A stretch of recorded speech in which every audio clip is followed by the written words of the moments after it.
The morning I got the call, I was standing in a motel parking lot in Peoria, suitcase in hand, when the realtor said my house, my paid-off home of 27 years, had just sold, and my wife signed every paper. That was the moment everything inside me went hollow. Not angry, not confused, just hollow, like the bottom dropped out, and I was still standing there pretending the ground was under me. I remember the sound of the traffic on War Memorial Drive behind the motel, the smell of diesel from a delivery truck, even the way the cold February wind cut straight through my IBU jacket. I held the phone like it was something hot, something burning me through the plastic. My own house sold, without a word to me. I didn't yell at the realtor. What was the point? The woman on the phone kept stumbling over apologies, telling me Marcy seemed perfectly authorized and that everything looked properly notarized. I just said, email me. The documents, hung up and stood there staring at the frost on my windshield. I'd been in Peoria all week doing overtime repairs at a grain processing plant after a power surge fried half their control units. It wasn't glamorous work, but it was honest. I'd done jobs like that for decades, long hours, hotel rooms, cold breakfast, but a solid paycheck. That's how I paid the house off early. Me, not Marcy. I drove back to Cedar Bluff faster than I should have, the kind of fast where you keep checking the mirrors because you know damn well you deserve a ticket. But the highway was empty and I just kept pushing forward mile after mile, fingers tight on the wheel. I told myself there had to be some mistake. Papers mixed up, wrong address, a scam, something that didn't involve my wife of almost 30 years deciding to sell the roof over my head and vanish. But when I turned onto Willow Creek Lane and saw the for sale sign lying on its side in the yard, my stomach tightened like someone had shoved a fist inside me and twisted. The front door had a new lock, brand new silver deadbolt. I tried my key anyway, even though I knew better. It just scratched against the metal. The windows were dark. The curtains were gone. I walked around to the garage, checked the side door. Locked, all of it locked. Then I saw the trash bin by the driveway lid open like a mouth. Maybe it was instinct, or maybe I already knew there'd be something in there for me to find. I lifted the lid and stuck my hand in, brushing past packing tape, broken down cardboard, and an empty bottle of her favorite red wine. That's when I saw it ripped in half edges, torn in a hurry, a small white sheet from Rock River Title Company. At the top, power of attorney recorded 2022, my name underneath, Tom Larkin Grantor, her name listed as the agent. My throat went tight.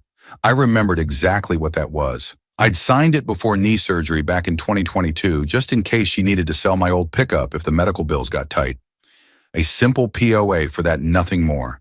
Limited, narrow, clear. She'd taken that notarized document and used it like a skeleton key to my entire life. Next to the torn page was a printed airline itinerary. 2 passengers, Marcy Larkin and Evan H. York. Flight out of Quad City Airport, one way to Phoenix, departing that afternoon. The hollow feeling spread deeper. I didn't shout, didn't throw anything. I just stood there with the trash can creaking in the wind like it was breathing for me. The woman I thought I knew had carved open my life, like she was gutting a deer, took everything she wanted and left the bones in the driveway.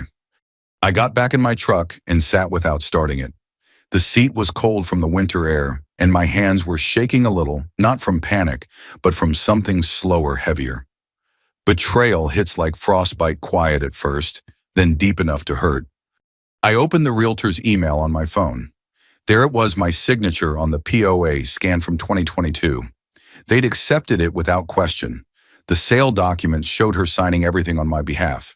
The buyer had paid in full cash, wired through the title company. And the funds, every cent, had been transferred to an account I barely remembered existing. My old joint savings account from 2018, the one I thought we closed the year I refinanced.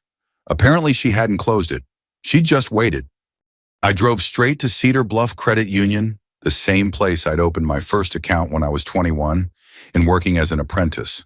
The lobby smelled like paper and winter coats, the same as always.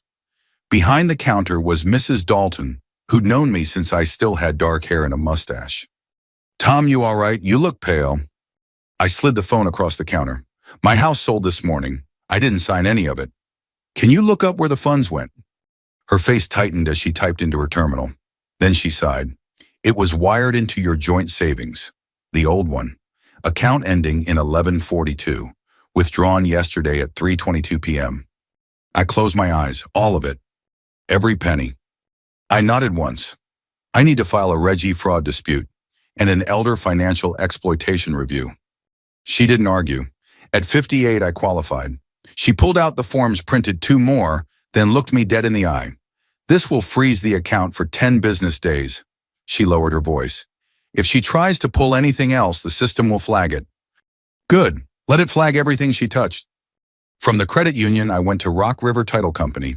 Their office was quiet, 2 women behind desks typing on keyboards with brightly colored nails clicking against the keys. When I told them my name, both stiffened a little. I could see the nervousness creep in as they pulled up the records. I need to know who approved the POA, I said. The assistant swallowed. We verified the notarization from 2022. It appeared valid. We didn't call you because it looked routine. Routine. Selling my home without me was routine. On my way out, I stopped at the Scott County Recorder's office. The clerk helped me fill out an affidavit of forged or fraudulent instrument. It took 15 minutes. When I handed it back, she stamped it, slid it into a stack, and said, "This puts a cloud on the title. Nobody can transfer ownership until the issue is resolved." There it was, the first brick set back in place. But even with the freeze, even with the affidavit, I kept thinking of the itinerary. Of Marcy boarding a plane with a man named Evan York while I was still driving home from Peoria, like some fool who believed in marriage more than she did. I sat in my truck outside the recorder's office, letting the cold seep in, letting the anger settle into something sharper, something clean. This wasn't finished, not by a long shot. I sat in the truck a long minute before turning the key. The engine rumbled awake, familiar and steady the way things used to be before the ground shifted under me. I drove toward Main Street, past the old grain silo painted with a fading American flag, past the post office, where I'd mailed Christmas cards for nearly 30 years, past the VFW hall, where I'd spent plenty of Friday nights playing euchre with guys who'd give you their last dollar if you needed it. Everything looked the same, but it all felt different, like I was walking through a place I used to belong to. I headed back to Cedar Bluff Credit Union because I needed one more confirmation. Sometimes when you lose something big, you start doubting your own memory, your own common sense. I needed to stare the truth in the face again, no matter how bad it stung. Mrs. Dalton saw me come back through the glass doors and waved me over immediately. "You all right, Tom?" she asked gently. "Just need the transaction printouts." She didn't argue. She printed them, slid them over in a manila envelope. I opened it right there. The line items were clear, the sale proceeds wired in, then withdrawn at the teller line by Marcy with her ID and the old joint account signature card. All tidy, all legal on paper. Except it wasn't. It was theft wrapped in old paperwork. Mrs. Dalton leaned forward. "Once the Regi kicks in, she won't be able to move anything. 10 business days minimum. After that, the bank will decide if the withdrawal looks fraudulent. Given the circumstances, I think you'll be all right." I nodded, "Thank you." Her eyes softened. "I'm real sorry, Tom. You've always been good to this town." That one hit a place inside me I didn't expect. People forget how much it means to hear that, to know someone saw the life you tried to build. I walked back to the truck with the manila envelope clutched tight, the wind biting my ears as I crossed the parking lot. A group of high school kids walked past, laughing, backpacks bouncing. Life moving forward for everybody but me. Next stop was Rock River Title Company again, because the more I thought about it, the more I needed straight answers. Not anger, just clarity. The lobby smelled like carpet cleaner and burnt coffee from a cheap machine. A young woman behind the desk gave me a stiff smile. "Mr. Larkin." "Yeah." We reviewed the POA again. It was notarized 2 years ago at St. Mary's Clinic. We have the recorded version on file. Your wife presented it, said you were out of town working and that you had agreed to sell. I stared at her. "You didn't call me." She shook her head. "It's not standard procedure when the document looks valid." "Did anyone here meet with the buyer?" "Yes, a couple from Bluegrass. They had their own agent, all cash. They never met you." I exhaled slowly. "Well, I filed an affidavit with the recorder. That sale's going nowhere." The woman swallowed and nodded. "We understand the situation. We expect the transaction will likely be reversed. We'll cooperate fully." "Good. They should." I left the title office and sat in my truck again, letting the heat run. My phone buzzed with a message from a number I didn't know. I opened it. A neighbor from our street, Clara McKinney. She was in her 70s, widowed, always watching the cul-de-sac like it was her job. Tom, I saw a U-Haul at your house on Sunday. Thought y'all were decluttering. Didn't see you, though. Hope everything's okay. I stared at that text a long moment. Funny how people can be so close without knowing they're witnessing the moment your life gets cut in half. I typed back, thanks, Clara. I'm figuring it out. I didn't say anything else. What was there to say? I started driving toward the courthouse. The sky was a flat gray clouds hanging low like they wanted to press the whole town down. I parked near the sheriff's entrance, went inside, and found the records desk. While I waited, two deputies walked through talking low. Still no word on that teacher from Bettendorf, one was saying. Wife says he left Friday and never came back. They got a missing person report open. The second deputy replied DCI might get involved. His dad's on the school board, so everyone's keeping their mouth shut. I froze where I stood, not on purpose, but because something about that hit a nerve. The name, Evan York. I heard it again in my head, like it had been waiting for me to catch up. I cleared my throat and said to the deputy at the counter, "Excuse me, what's the missing person case?" He glanced up. "You know him." I might. "What's his name?" The deputy checked the board. "Evan H. York, 35, lives in Bettendorf. Wife reported him missing. Last seen driving a silver Subaru. Family's real upset. His old man chairs the school board." The room felt smaller suddenly, like the walls tightened around me. "And the woman he left with?" I asked. The deputy frowned at me. "How'd you know he left with someone?" I swallowed. "Because I found a flight itinerary with his name and my wife's on it." The deputy straightened immediately. "What's your wife's name?" "Marcy Larkin." He exchanged a look with the other deputy. "Hold on." He walked into a back office. I could see him talking through the glass panel, the sheriff joining the conversation, both men turning to look at me. When he came back, his voice was more official. "Sir, we'd like you to stay for a moment." "I'm not in trouble," I said, not as a question but a fact. "No, sir. You're the victim of a property crime and now possibly connected to a missing person investigation." The sheriff came out, big man with gray hair and a slow, patient way of speaking. "You said you found a flight itinerary. Is that correct?" "Yes, sir. Phoenix today." He nodded. "Let me ask, did your wife take funds that weren't hers?" "She sold our house using an old POA from 2022. I've already filed a fraud affidavit. The bank froze the money." He let out a short whistle. "That's serious business. And now she's leaving the state with a missing man. DCI is going to want to know." I felt the weight of everything shift. Before it was just betrayal, money, property. Now it was something bigger, uglier. Something that pulled law enforcement into the mix whether I wanted them or not. The sheriff asked, "Do you know when the flight leaves?" I checked the itinerary. 2 hours and 40 minutes. The sheriff turned to his deputy. "Call DCI. Tell them we've got interstate transportation concerns.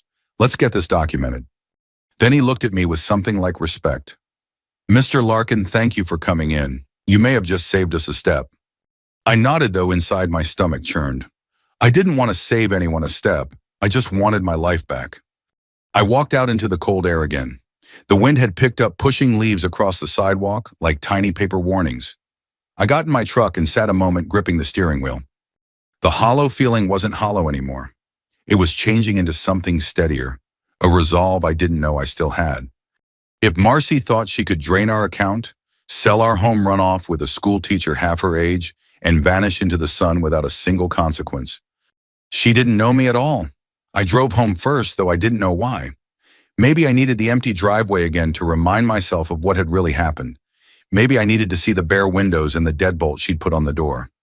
Sometimes your eyes need to take inventory before your heart can catch up. The cold settled deeper as the afternoon light thinned out. A neighbor 2 houses down, old Mr. Riley, was scraping ice off his windshield.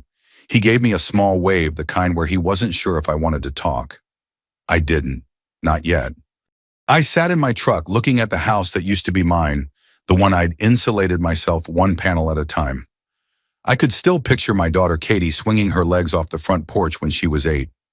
I could picture our golden retriever Molly asleep in the yard. I could picture every Christmas, every busted pipe, every late-night project. It was strange how fast someone you trust can hollow out a place that took years to build. I pulled away and headed south toward the courthouse, feeling the weight of the manila envelope on the seat beside me. The heater hummed against the cold. My hands felt steady enough, but my head spun with the kind of confusion that sits just below anger. Quiet, sharp, patient. DCI had called me back 15 minutes earlier. Special Agent Mills. Calm, voice, no nonsense. Wanted a copy of the itinerary and the POA screenshot. Wanted a written statement about the sale. Told me not to approach Marcy or Evan on my own. I didn't respond to that last part. I didn't lie, didn't agree. I just didn't answer. At the courthouse, I ran into the same deputy from earlier, the one with the buzz cut and the tired eyes. He spotted me instantly. "Mr. Larkin, good timing. The sheriff wants to talk to you again." We walked to his office. The sheriff stood by the window, radio clipped to his belt, looking like a man who'd seen enough messes to know this one wasn't done yet. "Tom," he said, "we got confirmation from Evan York's wife. She hasn't heard from him since Friday. She said he texted her that he was running errands. Never came home." I nodded slowly, and she's not the only one who didn't see something coming. The sheriff rubbed his jaw. "His dad, Gene York, has been blowing up our phones. Says his son is vulnerable and that we're mishandling things. Wants us to treat this like a kidnapping." I snorted before I could stop myself. Kidnapping sounds like he ran off with my wife voluntarily. Maybe, the sheriff said. Maybe not. We don't know who's manipulating who. And between the forged POA, the stolen money, the sudden flight, and a missing person report, things look bad. For who, I asked. For everyone, he said. I leaned back against the wall. Where's his wife now? Home last I checked, but she's been pacing, calling, crying. You can tell she loved him. That hit me harder than I expected. For a second, I saw myself sitting at our kitchen table 20 years ago, when Marcy used to laugh with her whole face, the way she did before life got busy and bills piled up. Before she started volunteering on every committee just to make sure she wasn't home too much. People don't fall out of love in one day. It happens slow, like a leak under the floorboards. By the time you notice the smell, the damage is already deep. I shook that thought away.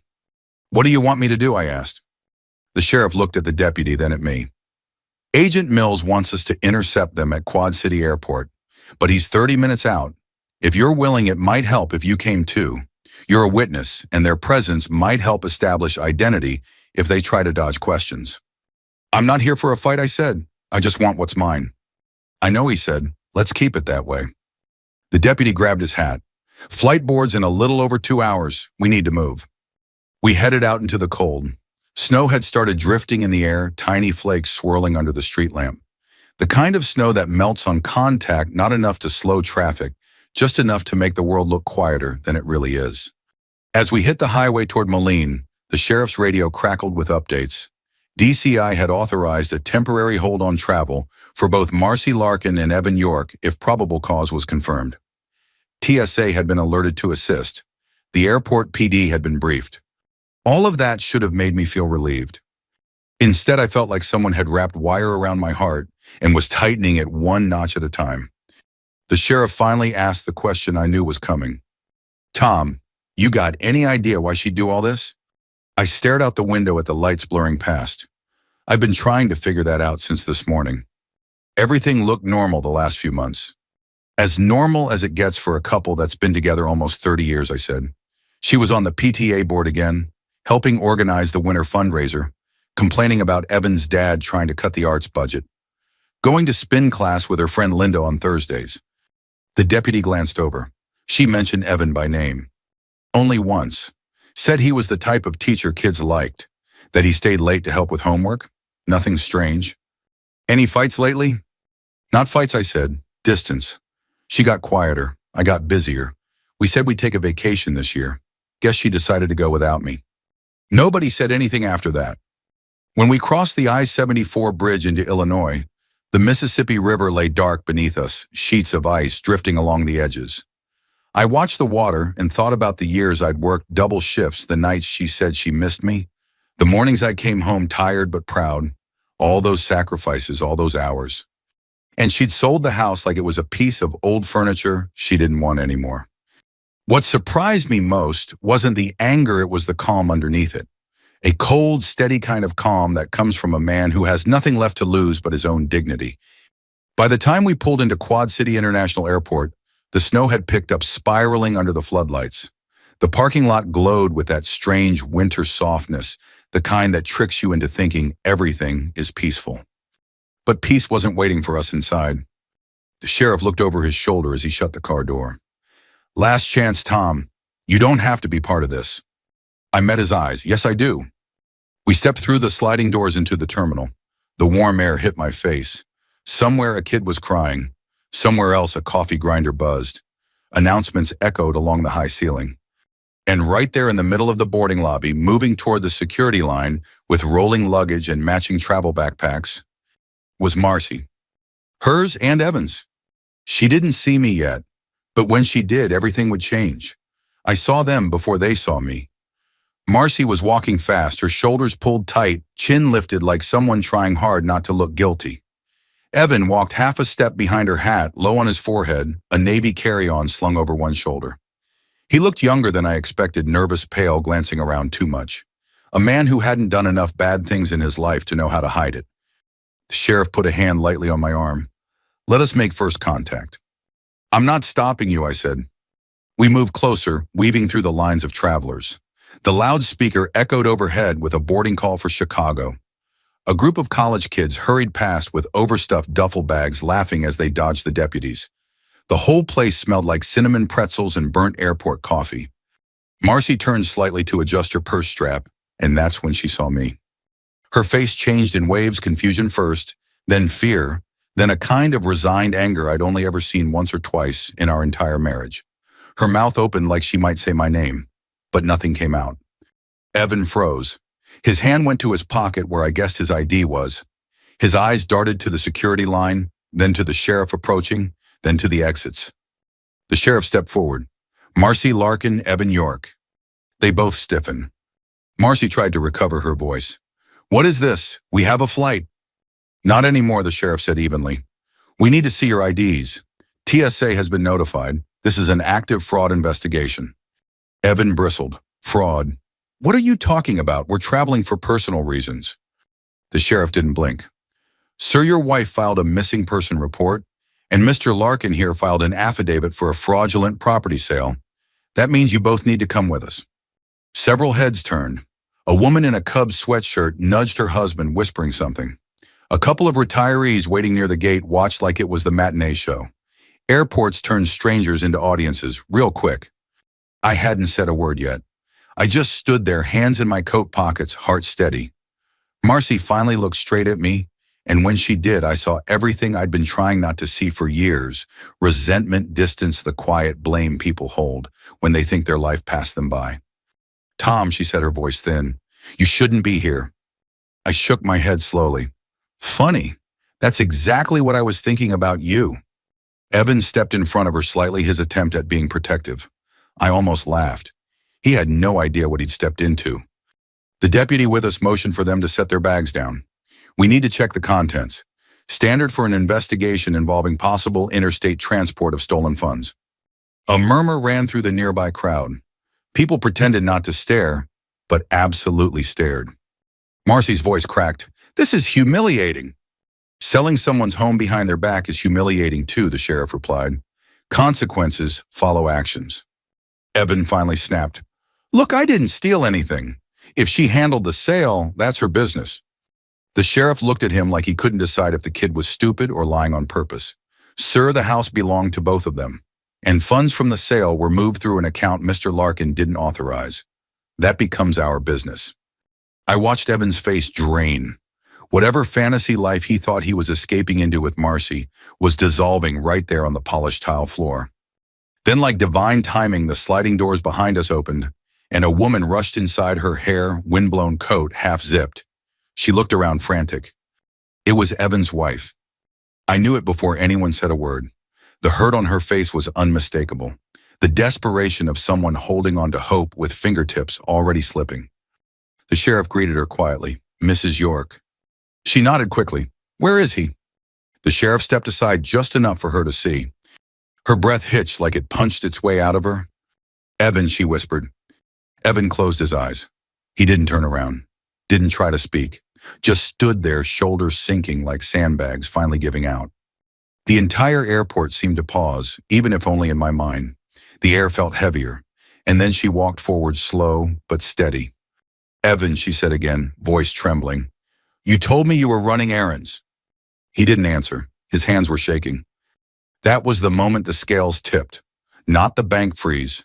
Not the forged POA. Not even the sheriff standing there with two deputies. It was his wife, her heartbreak, her shock, her dignity, showing more strength than any shouting match ever could. Marcy looked between them, panic finally touching her eyes. "We need to go, Evan." But Evan wasn't going anywhere. The sheriff stepped forward. "Both of you will come with us. There are questions you need to answer. TSA has placed you on hold pending DCI review." An officer collected their passports. Evan didn't resist. Marcy did just a little. "This is ridiculous," she said, voice rising. "This is some Midwestern small-town overreaction." I finally spoke. "No," I said quietly, "this is accountability." She whipped toward me. "I did nothing wrong." "You forged a signature," I said. "You abused a POA that was meant for a medical emergency. You sold the home I built with my own hands. Then you drained the account and ran off with a man who couldn't even be honest with his own wife." Her face twisted with something between fury and embarrassment. I stepped closer, not threatening, not loud, just close enough for the truth to land. 27 years, Marcy. I paid that house off with overtime while you sat on the PTA board, and you traded it for a man who can't even leave his own wife, honestly. Hope the vacation was worth the price. A few people around us murmured. A woman in line put her hand over her mouth. One of the TSA agents actually stopped scanning IDs to listen. Marcy said nothing. Evan stared at the floor. Mrs. York looked like her heart was breaking in quiet pieces. The sheriff nodded to the officers. They guided Marcy and Evan away from the gate area toward the security corridor where questioning rooms were located. No handcuffs, this wasn't an arrest yet, but plenty of eyes followed them. As they walked off, I felt something shift inside me. Not triumph, not joy. Just release. Like letting go of a weight I'd been carrying so long, I forgot it wasn't part of me. Mrs. York approached, wiping her eyes. "Thank you," she whispered, "for telling the truth." I nodded. "I'm sorry you had to find out like this." She swallowed hard. I think I already knew." The sheriff walked back to me, arms crossed. "You handled that well, Tom." "Didn't feel like it," I said. "Sometimes justice doesn't feel good in the moment," he replied, "but it's still justice." We stood there in the terminal, the boarding calls echoing, the snow swirling outside, people hurrying past us like nothing had happened. But something had. And nothing in my life would ever be the same again. 6 weeks later, the snow had melted off the roofs in Cedar Bluff, leaving behind the usual gray patches along the curbs and the muddy yards that came with late March. The kind of season where winter hasn't quite given up, but spring's trying its best to push through. I stood on my porch, the porch that was mine again, and listened to the soft rattle of wind chimes someone gave us as a wedding present almost 3 decades ago. Funny thing was, I didn't remember ever hearing them before. Not really hearing them. The title company had folded fast once the affidavit hit. Their lawyer called me personally, voice shaking, just enough to let me know they were terrified of litigation. "Mr. Larkin, we'd prefer to rescind the sale in full. The buyers will be refunded. We'll absorb all fees. We, believe it's the right thing to do." I didn't argue. Sometimes justice needs no speech, no shouting, just paperwork in the right hands. I moved back into the house the same week. The buyers were kind about it. They apologized even though none of it was their fault. I helped carry their boxes back onto the U-Haul. The husband handed me a small plant they'd bought for the kitchen window. "We wanted you to have this," he said. "You're the rightful owner. We hope things work out." It was a simple gesture, but simple things hit harder when you've had the rug pulled out from under you. Inside the house echoed for a while. Every room felt too big or too empty, like the walls were waiting for me to fill them again. There were ghost outlines from picture frames Marcy had taken down. The closet still smelled faintly like her perfume, even though she'd stripped it bare. But the house was standing, and so was I. The legal system moved slower. Marcy was hit with a civil suit for damages tied to the forged POA. Then DCI opened a criminal investigation. She'd hired an attorney from Davenport, one of those billboard guys who posed with his arms crossed, and said things like, "We fight for you." I didn't dislike the man, he was just doing his job, but even he seemed embarrassed when we crossed paths at a hearing. Evan didn't fare better. The school board suspended him almost immediately, then indefinitely. Last I heard, he'd surrendered his teaching license to get ahead of the public hearing. His father, Gene York, raised plenty of hell in the newspapers for a week or two, talking about privacy invasion and overreach. But public sympathy wasn't on his side. Small towns don't hold back when a scandal hits their favorite school. As for Evan's wife, I saw her once more at Hy-Vee. She was buying a loaf of bread, looking tired but sharper somehow, like someone rebuilding from the inside out. She saw me at the end of the aisle, gave me a small nod. "We're separated," she said before I could ask. "But I'm okay." I believed her. When it came to Marcy, people wanted to know what I felt. Pity, anger. Regret. Truth is, I felt something quieter, like standing in an empty field after a storm, knowing nothing will ever be the same, but the soil is still good. Life doesn't ask us to be perfect. It asks us to keep going. One Saturday afternoon, the guys from VFW Post 229 came by. I didn't ask them to, they showed up because that's what men like them do. They brought Budweiser 2 large pizzas from Happy Joe's and a couple gallons of off-white paint from Home Depot. "Thought the kitchen could use a fresh coat," my buddy Rick said, handing me a brush. We painted. We drank. We argued about baseball like we always did. We barely talked about what happened, and I was grateful for that. Not every wound needs rehashing.